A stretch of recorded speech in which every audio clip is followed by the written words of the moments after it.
All right, so remember, this is in addition to the leg series. We don't want you doing all these in one day. Listen to your body. We want you to progress, right? So don't do the hardest exercises first. Do those easy ones, those so-called easy ones, master those, and progress your way up.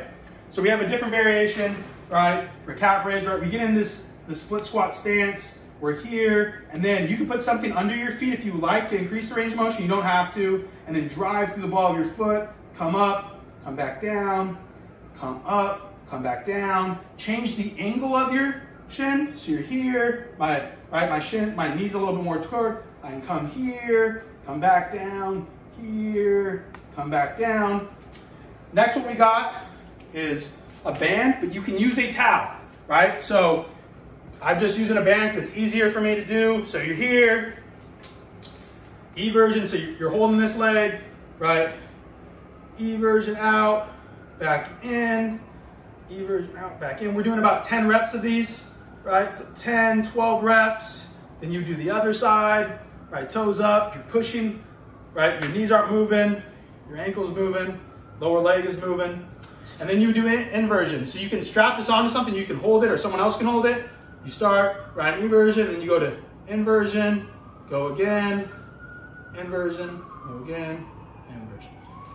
Next, big toe. We do a lot of big toe work here.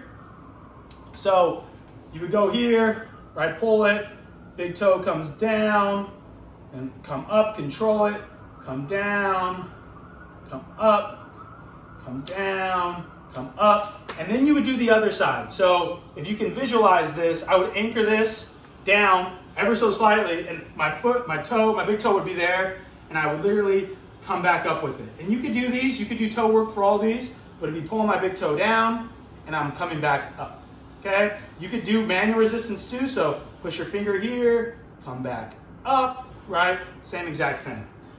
Right, the other one we have is supination and pronation, active. So you're here in a stance, right? So you can see I have high arches on my feet, so this is what you're gonna be working on.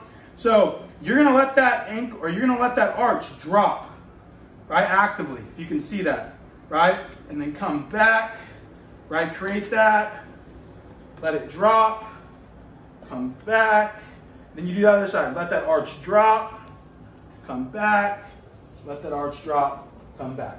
And then lastly, so arch drops, and then comes back. So you can do 10 each side, you can even do this sitting down, but let that arch flatten out, and then let it come up and create that. Push that big toe into the ground, and come back down. The next one we have for our feet, we call them toe spacers. So kind of different, it's gonna take you time. Coach Kim Jones, one series we have, she actually moves all of her toes, so you're gonna have to be doing that too. But just space out your toes, right? So space them out, grab the floor, come back, space them out, grab the floor, come back, right? You can stretch out a little bit, space them out, right? Like that, come back, and then over time it will get better and better and better. We recommend getting out of your shoes as much as possible. It doesn't mean you have to train without shoes, right? We do some exercises in here, it's because I'm in my house. When I go outside, you know, on concrete, I have shoes on. But get outside of your shoes when you're walking around the house, when you don't need them on, right? Because we don't want it to be confined, right, in that little area. So get as much as you can, but don't go overboard with training. It doesn't mean you have to train with your shoes or without your shoes all the time.